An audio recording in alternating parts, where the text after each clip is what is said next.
Sampaikan bahwa Yesus itu buat saya masuk Islam. Ustadz Felix, Ya. suatu kehormatan bisa datang ke channelku. Ya, Walaupun ini makasih, Mas Sam. tempatnya Ustadz Felix guys. Bareng-bareng. Pinjam dulu ya. Gak apa-apa. Tapi aku mau ngobrol beberapa hal nih. Boleh banget. Terkait dengan, akhir-akhir ini lagi panas banget isu-isu agama ya. Benar, Jadi benar. banyak yang harus diluruskan dan aku langsung dengan ahlinya aja. Waduh, mudah-mudahan aku ahli ya. Iya. Kalau dibandingkan sama aku udah jelas jauh lah. Jadi aku tanyanya ke yang tepat aja. Iya, aku sebenarnya cosplay jadi ahli. Yaudah, Ustadz kita langsung masuk ke topik yang paling panas dulu tentang penistaan agama nih. Baik, Karena akhir-akhir ini langsung panas ya di awalnya. langsung panas.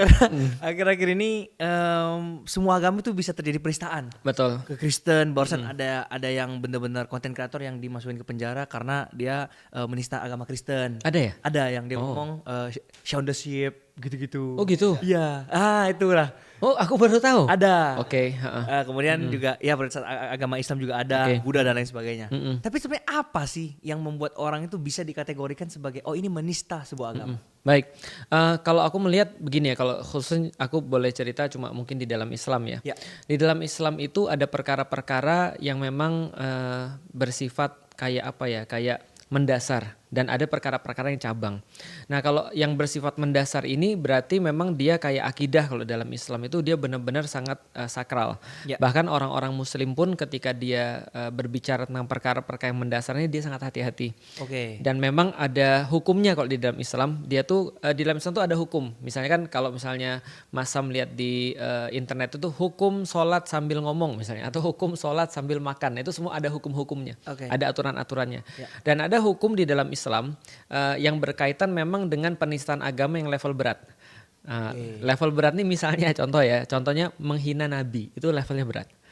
Makanya di dalam Islam kalau udah urusannya menghina Nabi atau menghina keluarga Nabi ini bisa langsung 100 nih dari 0 ke Levelnya. 100. Ya. Nah misalnya makanya hati-hati banget kalau soal Nabi. Bahkan orang Muslim pun juga sama. Kemarin ada seorang dalam tanda kutip ya pengajar atau kiai di Indonesia itu yang juga ngomong salah tentang Nabi. Itu protesnya juga luar biasa. Jadi bahkan ada juga orang-orang dai yang ketika dia itu didengar sama orang dia juga ngomong begini, di dalam Al-Quran itu ada kata-kata bahwa Nabi itu pernah tersesat. Nah itu diprotes orang. Padahal kita tahu secara niat dia mungkin tidak maksud, mungkin karena dia nggak paham, lantas dia bilang seperti itu, gitu kan ya. Jadi artinya kalau berkaitan dengan Nabi ini sudah memang sangat sensitif sekali. Yang kedua adalah berkaitan dengan misalnya ayat-ayat Al-Quran, misalnya kitab suci ya kita sudah tahu lah. Bahkan kalau misalnya Indonesia dia punya lambang negara namanya. Lambang negara misalnya kayak mata uang itu lambang negara. Ya. Bendera itu lambang negara. Ya. Tiba-tiba kalau kita bakar bendera merah putih itu urusannya panjang tuh. Betul. Nah, itu masuk kasusnya penistaan gitu kan ya. Atau merendahkan lambang negara. Ya. Atau misalnya mata uang kita injek-injek itu bisa masuk penjara tuh. Ya. Karena kita termasuk merendahkan dan menistakan lambang-lambang atau manifestasi daripada negara.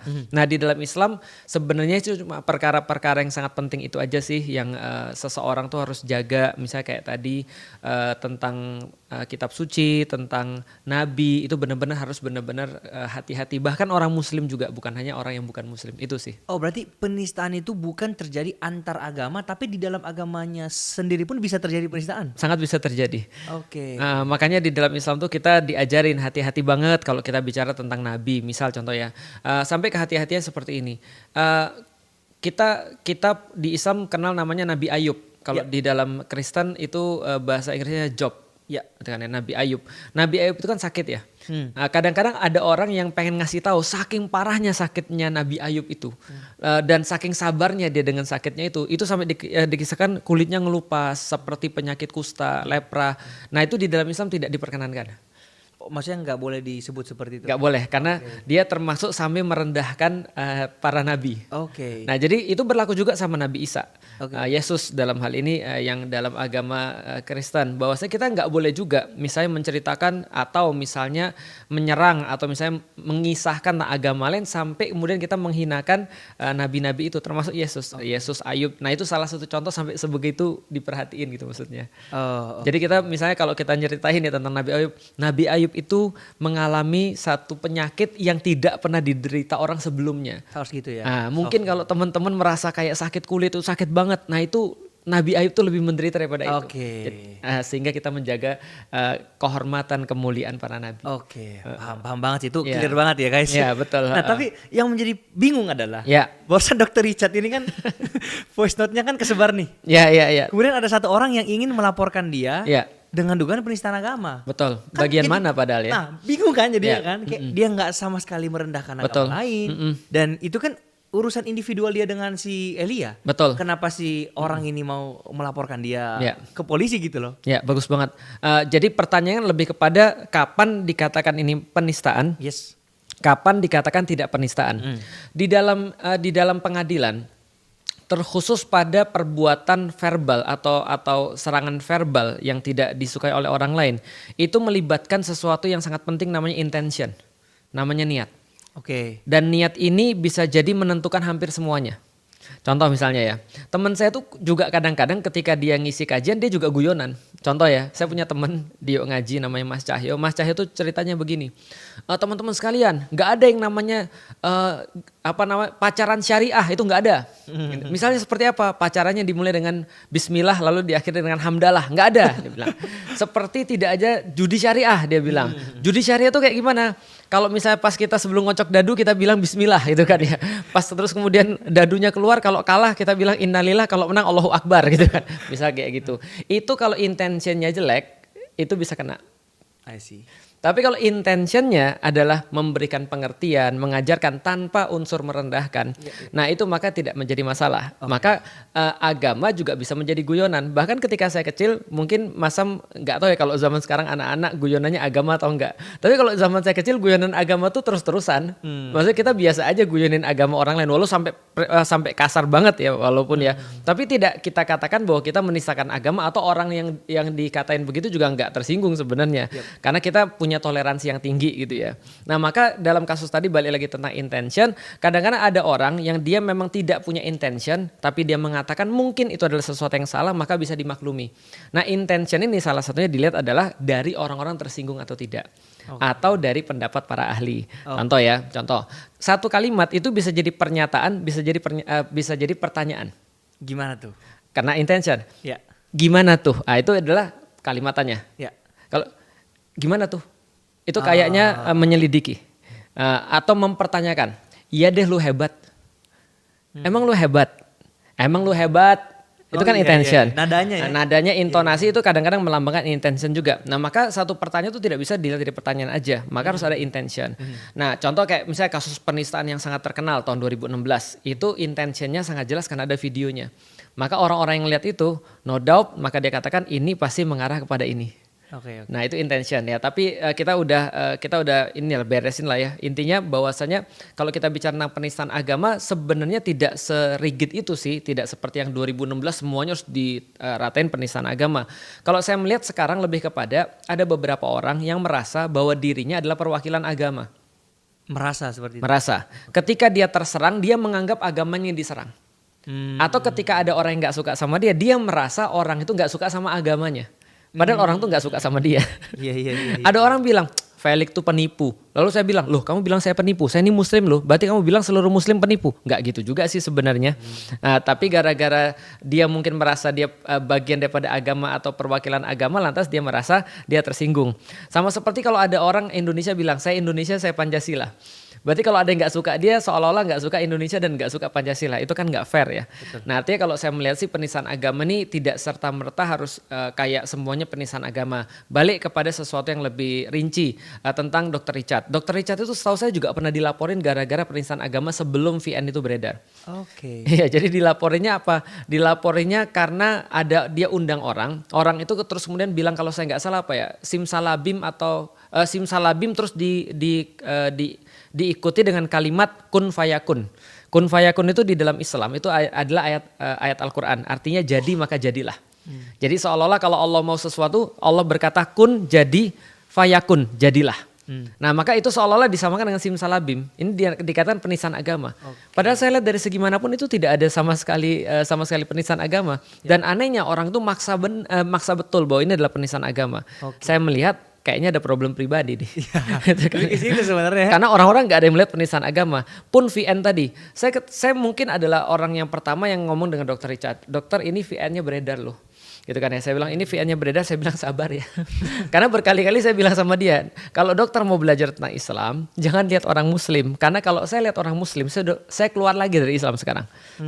Jadi saya masuk Islam nih, udah hampir atau lebih daripada 20 tahun, 21 tahun saya masuk Islam. Okay. Tapi kalau saya ngeliat orang-orang Muslim, saya keluar lagi daripada Islam.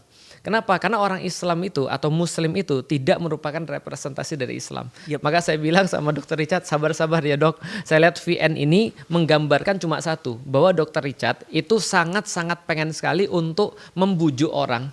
Walaupun benar kata-kata yang dia sampaikan akhirnya membuat tafsir ganda. Bahwasanya di sini dia bilang bahwa dia itu nolongin orang-orang Muslim, bahwasanya di sini dia seolah-olah menjadi kayak promotornya orang-orang pewarta Kristen kan gitu kan ya, atau Katolik. Tapi bagi saya, dok sabar, karena saya nggak melihat ada problem di situ. Saya nggak melihat ada problem. Makanya ketika teman-teman saya juga pada nanya, Ustadz bagaimana pandangan tentang Dokter Richard? Saya jelasin pada mereka. Yang kita bisa hukumi, orang Muslim itu kan harus adil. Yang bisa kita hukumi daripada VN ini adalah bahwa dia pengen bujuk. Itu yang pertama. Yang kedua yang kita bisa hukumi adalah bahwasanya VN ini menunjukkan dia pengen banget membujuk walaupun dia kurang tepat dalam memilih kata-kata.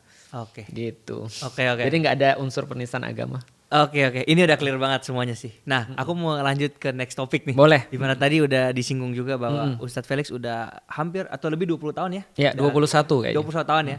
Udah menjadi agama Islam gitu kan. Nah, tapi masih banyak haters ya ternyata.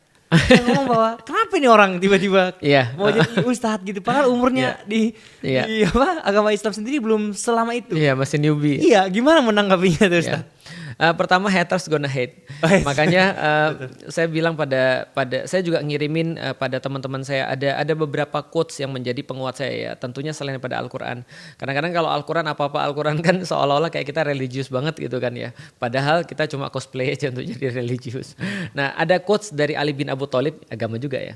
Jadi ada quotes dari Ali bin Abu Thalib, itu mantunya Rasulullah. Beliau tuh pernah berkata begini, tidak perlu menjelaskan apapun pada siapapun.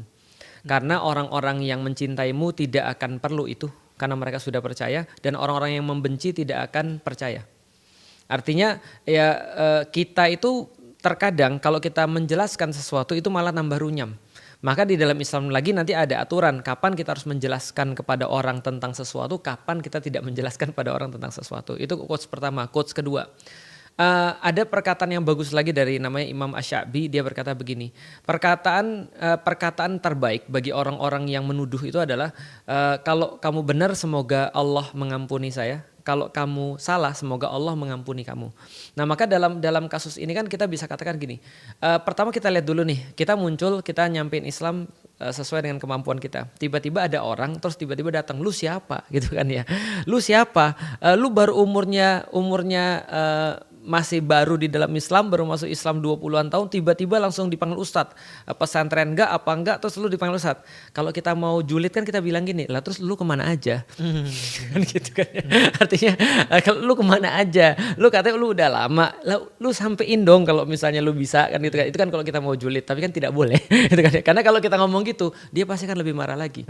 Karena yang dia cari memang bukan kedamaian. Yang dia cari adalah memang perseteruan. Dan kita sebagai orang-orang yang orang-orang yang dulu pernah menghina-hina orang, kita tahu kan bahwasanya kebahagiaan terbesar bagi orang-orang yang suka hina orang, contoh misalnya kalau di SD, woi bapaknya namanya misalnya siapa, Iwan, woi Iwan misalnya gitu kan ya, dia marah kan, marah itu adalah hal yang paling kita senang. Karena kita bisa mengambil kedaulatan dia, kita bisa mengendalikan dia. Nah, yang orang pengen ketika ngomongin kita adalah mengambil kendali atas diri kita. Aku nggak mau kasih kendali itu. Nah, gimana cara nggak usah kasih kendali itu ya, kita tahu bahwasanya apa yang kita lakukannya adalah sesuatu yang harus kita lakukan, dan kita nggak perlu ngereken atau ngurusin orang-orang kayak tadi. Itu yang pertama. Yang kedua, di dalam Islam sendiri kita meyakini bahwasanya apapun yang terjadi, keterkenalan, popularitas, uang, kepintaran, ataupun sebaliknya kemiskinan, nggak populer, nggak terlalu pintar dan segala macam, itu semua amanah. Itu semua amanah. Islam nggak pernah akan sibuk pada kondisi kaya miskin, pintar nggak pintar, cakep nggak cakep, populer nggak populer, itu kondisi. Yang Islam berikan sebagai ajaran adalah respons terhadap kondisi itu. Nah jadi daripada kita meributkan atau memikirkan tentang kondisi, lebih baik kita mikirin respons dengan kondisi kita seperti tadi. Nah kalau saya populer ya berarti saya harus lebih banyak untuk memperkenalkan Allah, saya harus lebih banyak untuk mawas diri. Ketika ada orang ngomong baik saya ambil, kalau nggak baik ya sudah kita buat ini aja, hiburan aja. Luar biasa. Oke. Nah, aku masih mau bahas tentang seputar Dr. Richard nih. Boleh. Masih panas banget. Menarik ya. Menarik. Dan ya kita tahu bersama bahwa kontroversinya sekarang adalah Elia mengatakan bahwa Yesus sama Nabi Isa itu adalah dua pribadi yang berbeda. Ya. Nah ini aku mau langsung tanya nih. Ajaran Muslim. Islam. Itu kan soalnya dia kan dari sisi Kristen mungkin yang dibahas kan. Benar. Kalau dari sisi kacamata Ustadz Felix nih dan Islam itu seperti apa? Beda atau sama nih? Oke, nah ini juga penting menjelaskan karena aku juga melihat banyak sekali ketidakdewasan di kolom-kolom komen ya ketika kita mulai membahas hal-hal kayak gini. Nanti orang-orang Katolik juga akan merasa lu jangan bahas agama orang lah, lu bahas agama lu aja sendiri. Nah maka saya kasih tahu, ini batasnya. Batasnya termasuk penistaan agama juga adalah tidak termasuk penistaan agama apabila seseorang tuh lagi bahas di agama dia. Oke. Nah contoh misalnya kemarin ada yang rame tuh Ustadz Somad lagi ngajar. Dia jelasin tentang Islam nih. Kalau jelasin tentang Islam ya orang-orang Islam pasti akan bilang dong bahwasanya yang masuk surga cuma orang Islam. Kan itu kan ya. Cuma Muslim. Tiba-tiba karena ada yang nonton. Karena zaman sekarang kan kelas itu bukan fisik ya. Tapi kan online ya. Betul. Ada yang nonton merasa tersinggung. Kalau gitu gue masuk neraka dong. Lah ini kan di dalam Islam yang kita bahas. Gitu kan. Nah maka yang kita kasih disclaimer dulu. Saya tuh paling gak suka membahas agama lain. Karena itulah saya sering ngobrol sama bapak saya. Bapak saya bilang, Lik kamu jangan sampai ya suka membahas tentang agama lain. Enggak kopi, Felix tuh cuma cerita tentang agama Felix kayak apa. Dan pun kalau ada orang nanya kenapa kamu masuk Islam, maka yang saya ceritakan pengalaman saya. Yang belum tentu sama dengan pengalaman orang lain. Pengalaman saya dengan agama saya yang lama. Oke kalau gitu saya cerita sedikit nih. Ustadz sebelum masuk ceritanya boleh. Aku mau nambahin. Boleh. Sempat juga 2 minggu yang lalu aku diundang ke sebuah podcast. Dan podcast ini memang acara Kristen. Nah disitu aku cerita, maksudnya kenapa aku pilih agama Kristen. Karena memang pengalamanku juga aku ceritain. Benar. Kejadiannya sama mungkin sama Ustaz Somad. Oh gitu. Ditonton sama banyak orang kan. Muslim. Itu gitu. Kolom komentar di IG ku 5.400 hujatan semua. Emang ngomong apa Sam? Aku ngomong ini. Alasannya kenapa aku Kristen. Itu kalau ditanya secara Alkitab, aku juga gak bisa jawab. Aku benar gitu. Tapi aku bisa merasakan sendiri. Benar. Seputar-seputar doang. Aku berceritalah tentang gimana aku bisa merasakan dan sebagainya. Gak membahas ayat sama sekali, cuman pengalamanku doang. Terus mulai ada yang komen lah. Hujatannya apa? Lebih yang kayak kalau misalnya memang Yesus itu Tuhan, kenapa nggak ada di Alkitab disebutkan? Tembakan-tembakan seperti itulah. Ya iseng itu namanya. Terus baik banget kayak kok Tuhannya digantung gitu. Terus kayak banyak lah kayak gitu loh. Nah ya aku juga sebagai yang maksudnya yang di reels itu kan viral banget kan. Benar. Ya itu aku cuman ya diem aja gitu. Betul. Biarkan mereka karena di itu kan udah saling perang tuh kan. Benar. Nah, nanti ada yang nanggepin lagi, ditanggepin lagi. Dia rame kan. Nah maksudnya aku tuh gak mau seperti itu. Aku cerita itu karena memang itu aku doang. Benar. Gitu. Ini kita harus disclaimer dulu nih. Itulah yang saya bilang orang salah kamar. Kenapa lu bahas tentang agama lu di kelas agama orang lain, itu gak pas. Makanya ketika saya pun cerita tentang saya punya video judulnya Yesus adalah Isa. Atau Isa adalah udah pernah saya bahas. Dan orang protes juga. Saya bilang ini saya lagi bahas Isa, bukan bahas versi kalian. Itu jadi ya terserah saya dong kalau saya mau bahas. Nah, artinya tadi kalau kayak tadi ya, pertama perlu kita kasih tahu dulu, ini yang perlu kita dewasakan. Betul. Netizen Indonesia itu tidak menyikapi sesuatu secara fair menurut saya secara pribadi. Karena gini, di dalam Al-Qur'an pun kita nggak boleh engage orang dengan cara seperti itu. Karena di dalam Islam namanya dakwah, tentu saja orang-orang selain Islam juga pasti pengen untuk mendakwahkan agamanya atau mensyiarkan agamanya. Di dalam Islam kata dakwah itu dari bahasa Arab diambil dari kata da'a, artinya undangan. Jadi undangan kayak inviting. Nah kalau saat kita invite seseorang, nggak mungkin dong kita sudah bikin orang tuh ke-trigger gitu kan ya. Lu datang rumah gue, awas lu kalau nggak datang. Lu gimana dia mau datang? Khawatir lah dia. Nah, invitation itu harus dengan cinta, dengan kasih, dengan lembut, dengan persuasif gitu kan ya. Itu invitation. Dakwah itu literally bermakna invitation. Nah artinya apakah kemudian Samuel merasa terinvite dengan kata-kata seperti itu? Enggak. Betul. Yang ada malah terancam. Betul. Ataupun merasa tidak dimanusiakan. Emang kenapa sih lu nyembah Tuhan? Pertanyaan saya sederhana, kalau Samuel tahu dengan apa yang mereka tahu, ya pastinya Samuel udah masuk Islam dong. Betul. Itu kan ya. Nah makanya ini kan problematika yang sekarang dihadapi, sama kayak orang-orang Kristen ketika komen di aku. Gitu kan ya. Loh, aku bilang kamu nih komen pengen buat aku merasa nyaman atau tidak nyaman gitu maksudnya. Sedangkan dakwah adalah invitation, tapi ya udahlah ya. Artinya itulah tugas kita. Kalau masih ada orang-orang kayak tadi, saya minta maaf nih, karena memang ya berarti tugasnya belum sempurna nih. Karena harus tugas untuk mengajari kan guru ya, karena guru itu kan memberikan pelajaran, termasuk pelajaran-pelajaran seperti tadi. Bagaimana cara untuk berinteraksi dengan orang-orang yang tidak satu keyakinan dengan kita atau tidak satu pendapat dengan kita. Ini kan penting sekali. Nah, kalau gitu kita masuk dalam Yesus adalah Isa tadi yang saya bilang. Dalam materi-materi saya menyampaikan bahwa Yesus itu adalah Isa. Karena kenapa? Karena memang ada banyak sekali perbedaan-perbedaan yang memang diakibatkan perbedaan bahasa aja. Contoh misalnya, Muhammad itu dalam bahasa Indonesia. Tapi dalam bahasa Turki itu jadinya bukan Muhammad tapi Mehmed. Mehmed tapi sama Muhammad. Kalau misalnya di Malaysia dia bisa disingkat jadi Mat. Jadi misalnya contoh Mat siapa itu Muhammad. Kalau di Cina lebih singkat lagi, jadinya Mo. Jadi kalau ada marga Mo atau Ma itu biasanya itu adalah Muhammad.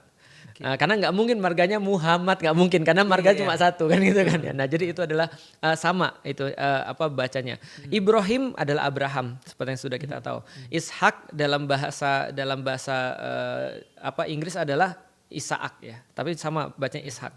Apalagi Harun itu kakaknya Musa. Itu kalau di dalam bahasa Inggris jadinya Aaron. Moses itu adalah Musa. Maka Isa sama dengan Jesus. Maka waktu itu saya perlu menjelaskan ini kenapa? Karena ada orang nanya pada saya, boleh nggak kita menyebut Yesus Kristus? Menurut saya boleh. Kenapa menyebut Yesus Kristus itu boleh? Karena Yesus Kristus adalah translasi dari bahasa Arab Isa Al-Masih. Atau misalnya dalam bahasa Ibrani misalnya Isua ya. Hamasiah, Yesua Hamasiah. Messi itu kan artinya Mesias. Nah artinya kalau kita lihat ini cuma perbedaan bahasa aja. Nah lalu kalau misalnya ada yang bilang beda, ya memang betul sih. Kadang-kadang ada beberapa perbedaan. Kayak kemarin juga saya salah sebut. Saya bilang bahwa Yesus lahir di Nazaret. Enggak, kepikir saya padahal Yesus orang Nazaret. Lahirnya di Bethlehem. Bethlehem dalam bahasa Ibrani, dalam bahasa Arab Bait Lahem. Kadang-kadang ada beberapa perbedaan. Perbedaannya apa? Dalam keyakinan orang-orang Kristen atau Nasrani, Yesus tuh lahirnya di kandang domba. Kalau misalnya orang-orang Muslim di dalam Al-Quran tertulis bahwa Yesus lahir di bawah pohon kurma. Nah itu ada perbedaan. Yesus lahir kapan? Di orang-orang Nasrani meyakini 25 Desember. Walaupun disputed juga sama. Betul. Itu kan ya 25 Desember. Orang-orang Muslim meyakini tidak ada tanggal tapi ada musim. Yaitu adalah musim ketika kurma berbuah. Berarti musim panas. Nah berarti itu yang kita yakini. Karena memang latarnya di dalam Al-Quran seperti itu. Apalagi bedanya? Di dalam Islam kita tidak meyakini Yesus disalib. Di dalam Islam meyakini Yesus masih hidup sampai sekarang. Sampai sekarang. Oh, aku baru tahu nih. Nah ya makanya di atas, diangkat. Diangkat ke langit di sebelah Allah. Jadi kalau misalnya orang-orang Kristen di sebelah Bapa, kalau orang Muslim juga yakin bahwasanya Isa atau Yesus itu diangkat oleh Allah dan ditempatkan di situ. Jadi sampai sekarang masih hidup. Nanti akan turun lagi sama kayak orang-orang Kristen, ya kan? Itu kan ya. Nanti akan turun lagi. Dia lahir misalnya di daerah Yudea, di tanah Palestina yang sekarang, terus kemudian dia sampai umur 30 tahun mendapatkan cobaan. Dia adalah seorang nabi yang sangat keren banget. Di dalam Islam juga termasuk 5 nabi yang spesial. Salah satunya adalah Nabi Isa. Dia punya ibu namanya Maryam, kalau misalnya di Kristen namanya Maria gitu kan ya. Lalu kemudian dia juga tinggalnya di Baitul Maqdis. Jadi Maryam kalau di dalam Al-Quran itu tinggalnya di Baitul Maqdis, di Masjidil Aqsa. Itu tinggalnya di situ sebagai keluarga yang juga keluarga para nabi. Dia punya paman namanya Zakaria, itu kan ya, sama kan gitu kan ya. Dan punya ibu namanya Hannah, sama. Dan punya bapak kalau di kita namanya Imran. Artinya ya beda-beda tipis lah seperti Ibrahim dan Abraham dan segala macam. Artinya saya meyakini sama. Lalu apa yang kemudian ditanyakan, apa yang nggak boleh kalau gitu saat yang saya bilang pada mereka, yang nggak boleh adalah mengakui Yesus sebagai Tuhan. Nah itu bedanya. Karena kita menganggap bahwa Yesus sama seperti Nabi Muhammad, sama seperti Nabi Musa dan segala macam. Tapi itu pun tidak membuat kita boleh untuk menghina tadi. Kok Tuhanmu digantung sih? Misalnya itu nggak boleh.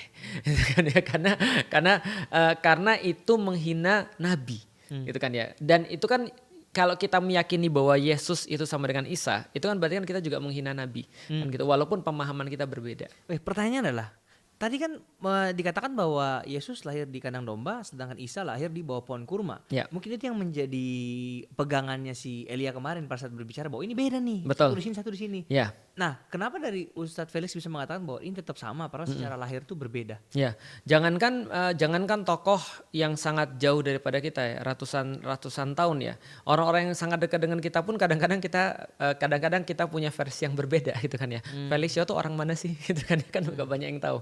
Ada yang bilang saya orang Palembang, ada yang bilang saya orang Cina. Mana yang betul? Ya dua-duanya lah gitu kan ya.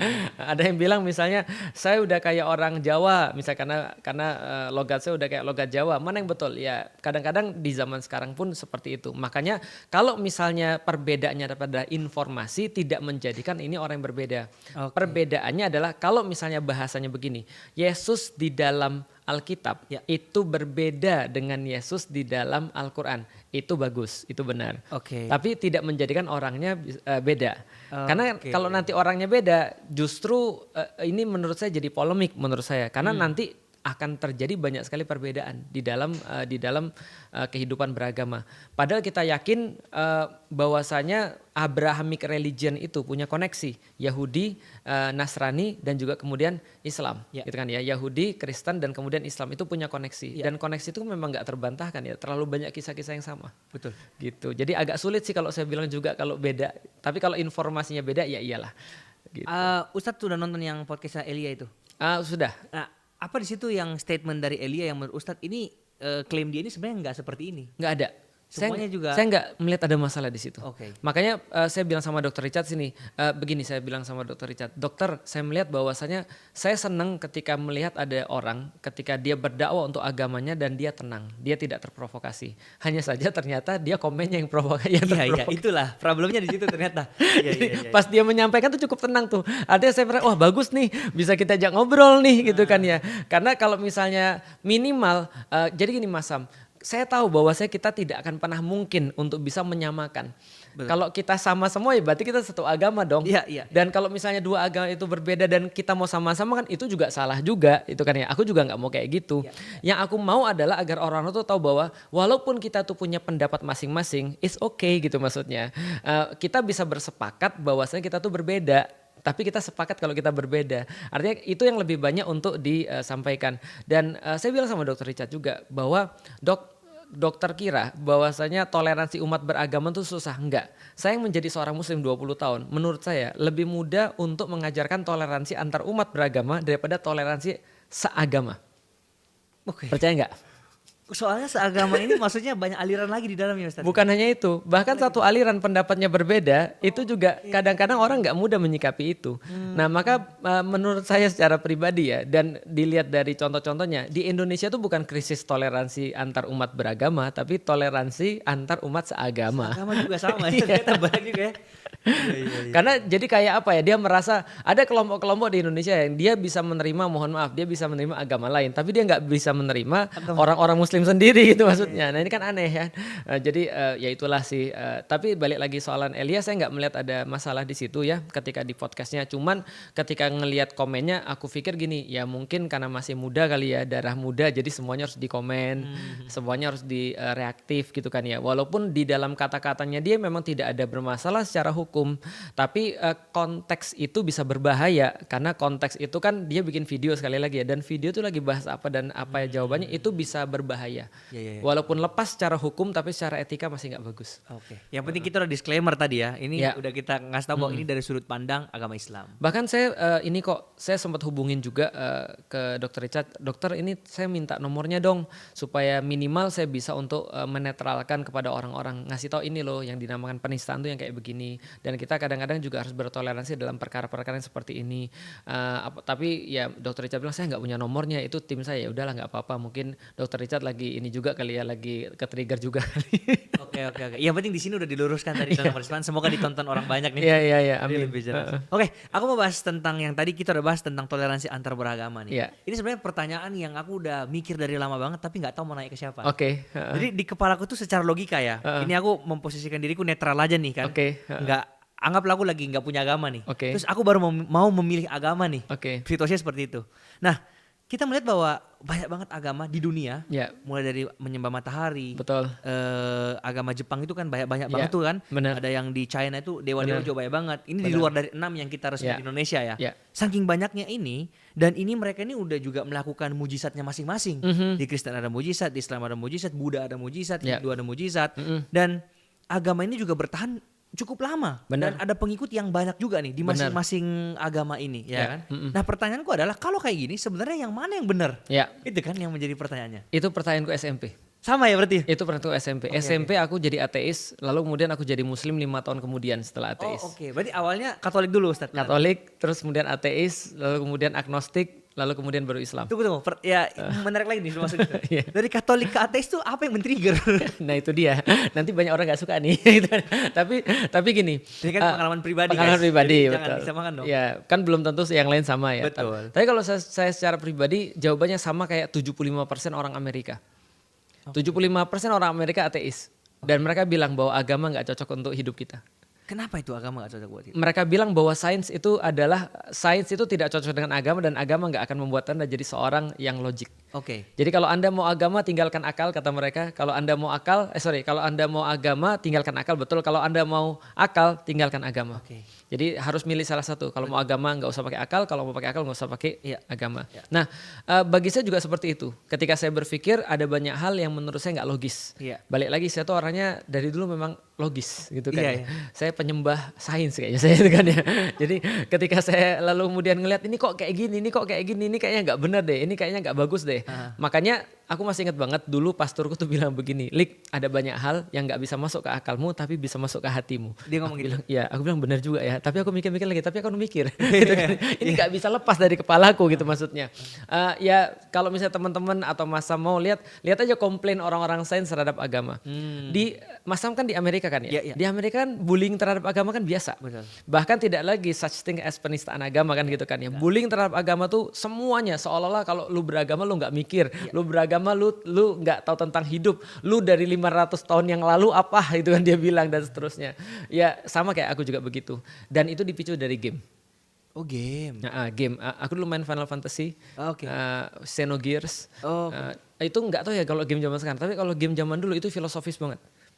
Mereka bikin untuk apa ya? Untuk praproduksinya aja 3 tahun tuh untuk Xenogears. Untuk mengumpulkan seluruh kisah-kisah agama dan segala macam gabung jadi satu main game. Dari situ saya bilang, ternyata Tuhan kita tuh AI.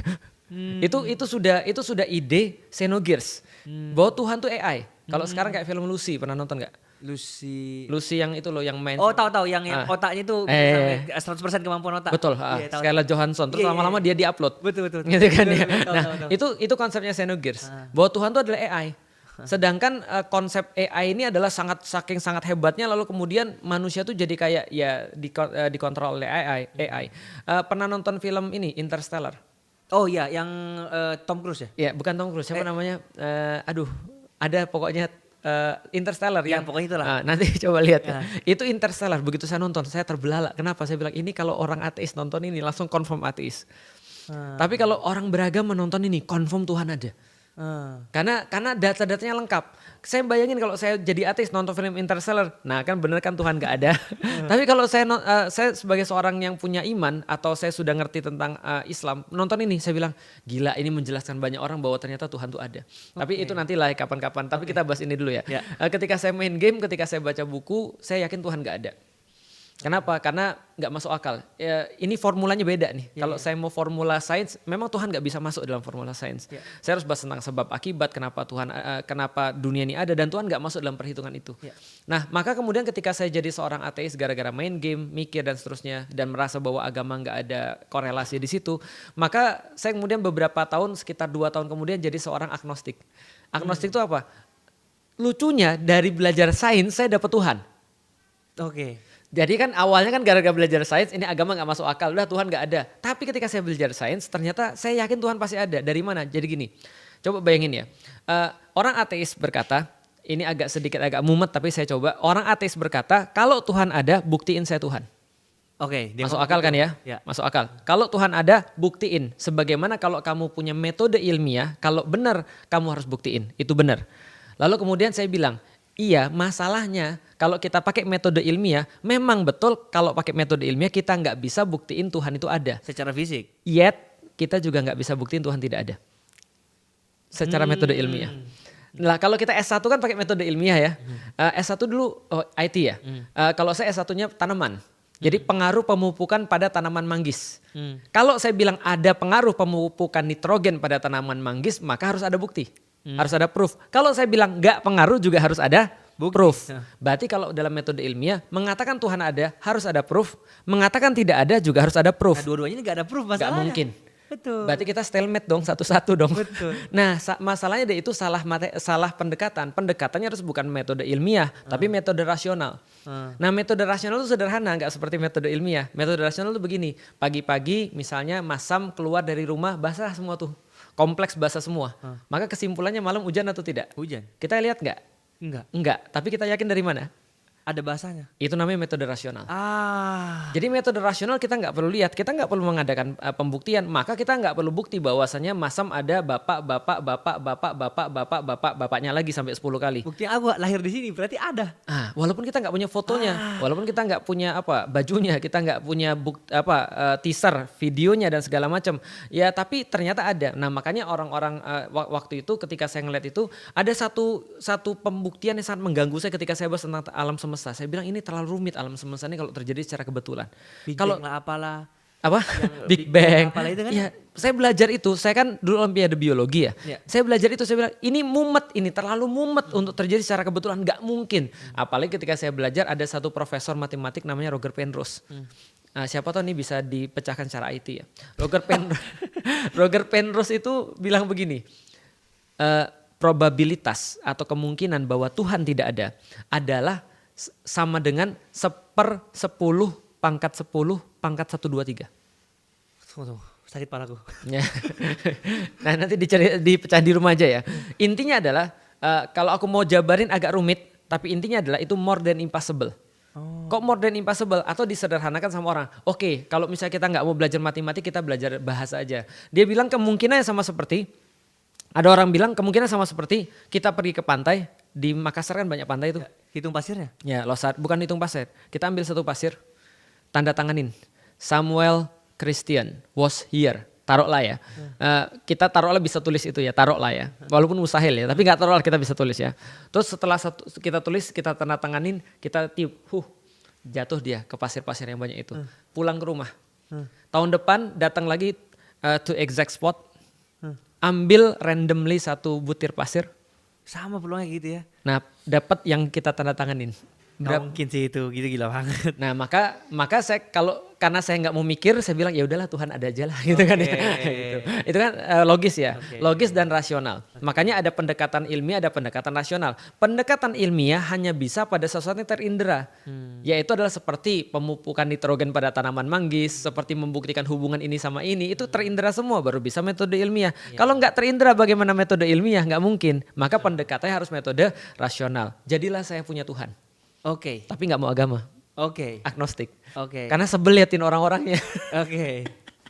Saya lihat orang Kristen saya sebel. Saya lihat kalau mohon maaf saya sedikit klaim. Di Palembang kalau ngelihat ada dua agama, Kristen dan Katolik. Makanya ketika Dr. Richard tuh bilang, oh kamu agamanya Kristen ya, maksudnya Protestan.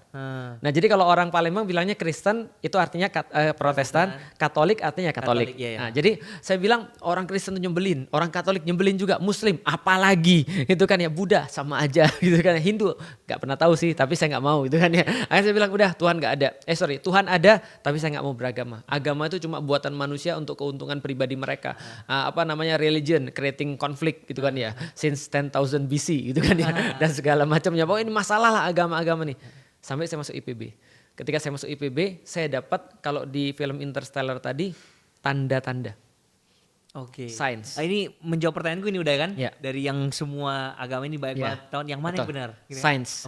Dan sains itu aku cuma ketemu dalam Al-Quran. Menarik. Jadi gini, ada anak kecil yang pernah nanya sama aku, Ustadz, kenapa sih mukjizat kita nggak keren? Hah? Maksud lu apa? Dia bilang gini, itu lo coba lihat Musa membelah lautan Ustadz. Nabi Isa menghidupkan orang mati Ustadz. menyembuhkan penyakit, segala macam dia bisa lakukan tuh.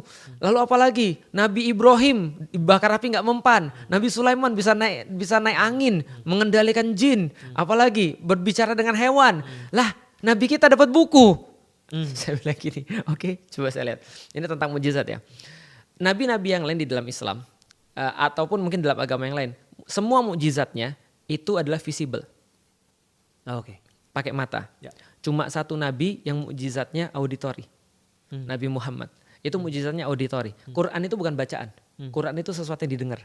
Makanya zaman dulu orang nggak ada Quran fisik. Orang cuma ngomong, didengar, dihafal. Ngomong lagi ke orang, didengar, dihafal. Jadi nggak melibatkan mata. Okay. Nah, artinya masalah dengan mata adalah, mukjizat dengan mata adalah begitu itu sudah terjadi, itu sudah nggak berlaku lagi. Oke. Contoh, Masam berada di tengah Bani Israel, melihat Musa membelah lautan. Kira-kira exciting nggak? Keren banget gitu. Kita lihat film Pirates of Caribbean aja, kayak gini ya, laut terbelah tuh ya gitu kan ya. Terus kemudian, wah luar biasa nih, aku harus nyeritain pada anak-anakku. Masam datang kepada anak-anaknya nanti. Nak, kamu tahu nggak nak? Wah anaknya, wow keren banget Musa. Mungkin dia masih 5 tahun, dia masih dengerin cerita kita keren.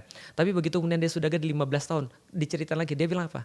Ada teasernya, ada bukti videonya, no video hoax gitu kan ya. Maka setiap mukjizat visible, begitu sudah terjadi itu pindah jadi auditory. Problemnya adalah itu nggak bisa dibuktikan.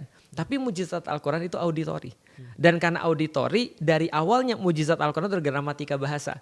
Maka sampai kapanpun akan jadi mukjizat. Itu yang pertama. Yang kedua, menurut Masam masalah terbanyak orang-orang zaman sekarang apa Mas? Masalah terbanyak orang-orang. Masalah terbesar manusia. Apa ya? Kalau kita Google itu poverty, apalagi tidak punya pekerjaan, apalagi segala macam. Tapi sebenarnya problematika manusia yang paling besar di balik semua itu adalah mental. Sepakat nggak kalau aku bilang? Kalau nggak bilang aja, nanti aku yakinin lagi sampai Mas bilang iya gitu kan. Jadi gini, sepakat nggak sih kalau aku bilang bahwa sakit mental tuh lebih nggak enak daripada sakit fisik? Setuju. Karena kalau kita sakit fisik, selama kita masih punya kehidupan yang bahagia, kita bisa tahan. Iya. Anak-anak main bola, kakinya belah, nggak ada masalah, main aja terus dia, mana aja dia sadar. Pas pulang ke rumah, baru dia sadar. Iya. Artinya kita tetap akan bisa enak hidup kita selama mental kita masih bagus, benar kan? Betul. Tapi dikelilingi kekayaan, dikelilingi segala suatu kenikmatan dunia, orang itu mentalnya nggak sehat, bunuh diri dia.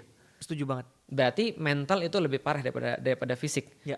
Apalagi zaman sekarang, di mana sakit mental itu lebih banyak daripada sakit fisik. Healing Betul, gitu. maka orang mau healing. Pandemi, itu sekarang bahasan psikologi itu jadi bahasan penting. Mainstream setelah pandemi. Kenapa? Orang-orang bilang pandemi ini banyak orang stres. Pandeminya lewat, covidnya lewat, tapi stresnya stay. Kenapa? Karena mental. Nah aku bilang, kalau kamu lagi sakit mental terus mau bunuh diri taruhlah ya. Kayak orang-orang Jepang tuh mau bunuh diri. Atau orang Korsel mau bunuh diri. Tiba-tiba pas Anda mau bunuh diri, terus ada orang terus bilang sini. Terus dia belah lautan. Tambah bunuh diri dia kayaknya. Kenapa? Hebat banget dia. Hidup gue gak berharga. Gue bunuh diri aja lah. Itu kan ya. Dia lagi mau bunuh diri nih. Tiba-tiba dia ngelihat misalnya ada apa orang dibakar gak mempan. Apa perlunya bagi dia? Maka saya bilang mukjizat itu sesuai dengan tempat dan waktunya masing-masing.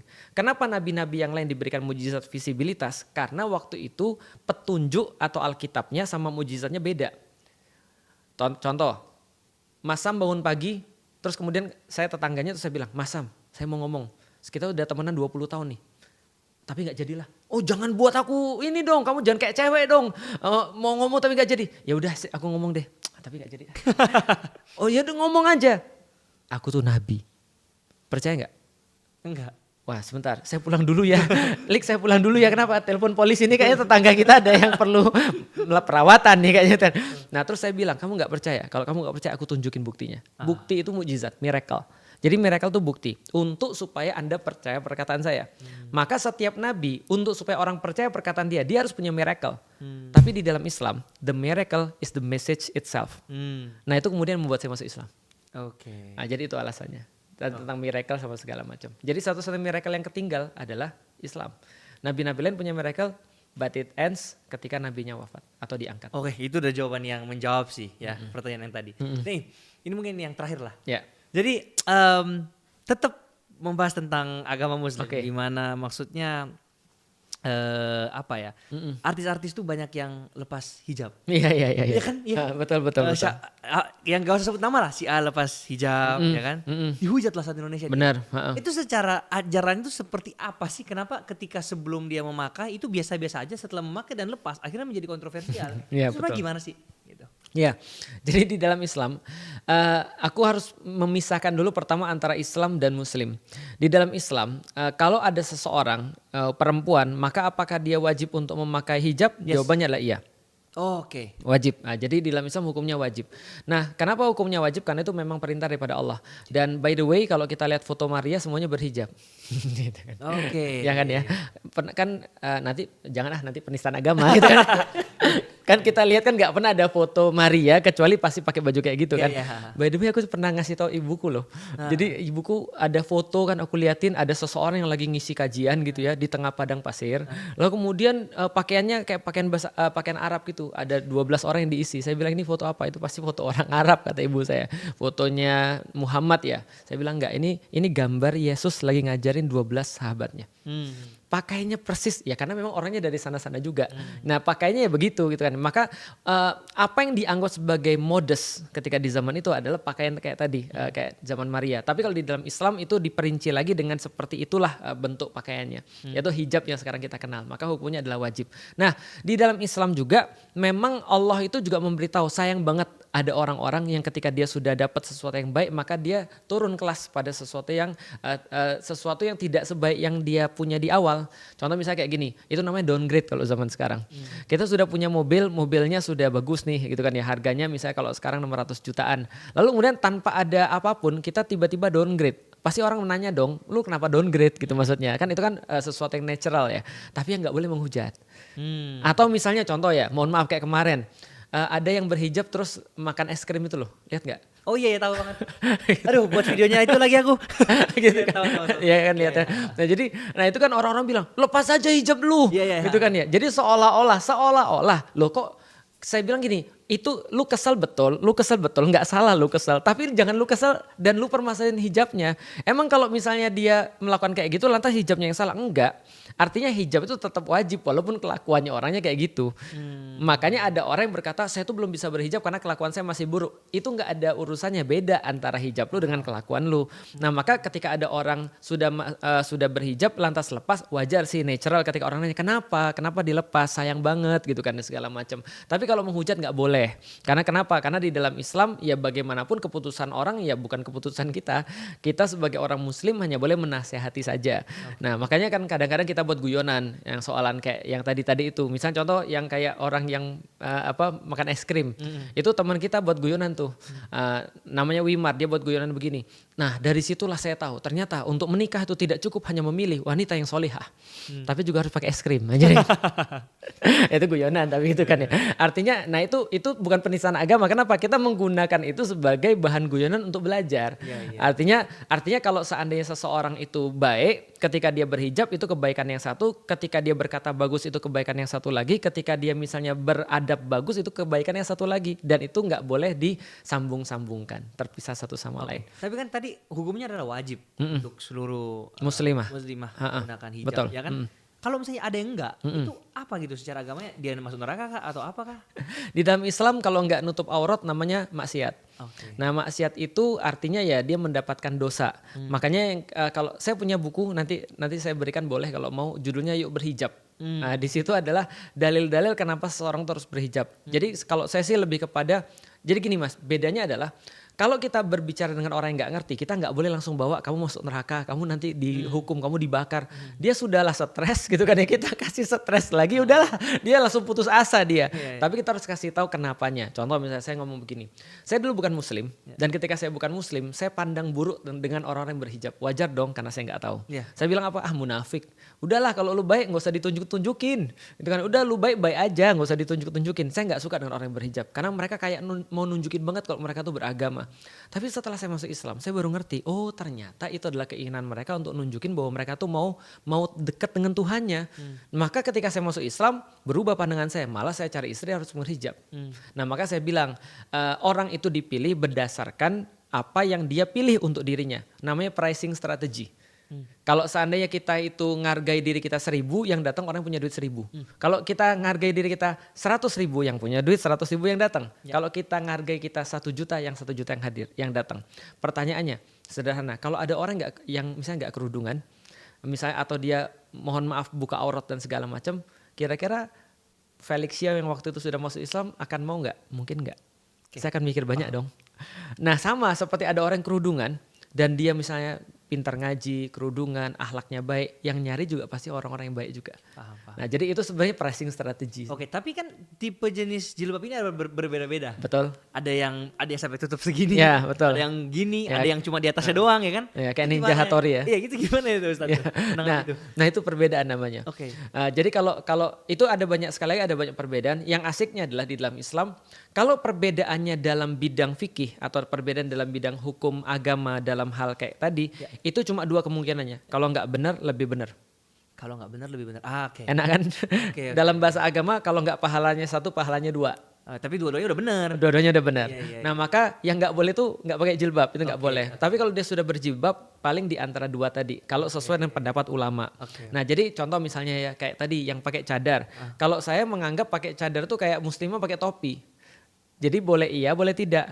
Hari ini kamu boleh pakai, besok kamu boleh lepas. Tapi kadang-kadang ada esensi. Iya, ada yang betul-betul harus. Iya, Kan ya? kayak kemarin tuh siapa tuh yang ini ya ada muslimah yang dulunya cadaran, terus kemudian saya konferensi pers mulai sekarang saya buka. Iya, nah itu kan semuanya. itu biasa aja sih bagi saya. Cuma orang bilang sayang banget kenapa lu buka. Lalu saya bilang sebentar ini masalahnya di mana? Ternyata menurut beberapa ulama masalahnya kenapa dipublis. Kalaupun nggak dipublis nggak apa-apa sih sebenarnya. Buka pasang itu kayak ini aja pakai masker. Nah itu kalau dalam pandangan saya. Tapi ada yang memandang, ulama yang lain memandang wajib. Ada yang memandang beda lagi wajib. tolerannya lah. Beda lagi. Kayak di Saudi Arabia itu pandangan mereka cadar itu wajib. Kalau orang-orang di sana. Nah tapi kita boleh mengambil boleh tidak. Kan berbeda-beda nggak apa-apa. Itu aja sih. Iya. Kayaknya waktunya juga udah cukup. Dan aku belajar banyak banget hari ini. Semoga teman-teman yang mudah-mudahan belajar banget juga. Yang paling terpenting itu toleransinya itu sih. Iya benar. Balik lagi tadi gimana maksudnya kita mau meyakinkan orang. Dakwah itu invitation. Tapi kalau cara kita langsung menembak kayak gitu, menghujat dan lain sebagainya, jadi takutlah orang. saya pernah diceritain gini. Sebenarnya nasihat apapun yang baik itu kayak berlian. Tapi even berlian kalau saya dicolokin ke mata sakit juga. Gitu kan ya. Jadi orang marah juga gitu kan ya. Ada orang yang punya berlian dicolokin ke mata ada. Ada orang yang kemudian dilempar nih berlian ada juga. Tapi ada orang yang berlian tuh dimasukkan ke dalam amplop lalu kemudian ditulisin buat kamu yang saya sayangi, dikasih surat terus diikat dengan rapi, dikasih parfum dikasih. Nah, itu ada beda orang-orang dengan cara yang masing-masing. Tapi ya tadilah kalau menurut saya sih pertama kalau kita mau beragama, benefit agama yang paling terlihat itu ada di sini dan ada di sini. Itu benefit yang paling besar. Makanya di dalam Islam pesan pertama Nabi Muhammad itu adalah yang namanya muslim itu dia bisa kontrol lidah dan bisa kontrol tangan. Wow. Jadi itu yang pertama kali terlihat. Kalau itu kamu nggak bisa kontrol, ya berarti kamu harus belajar lagi.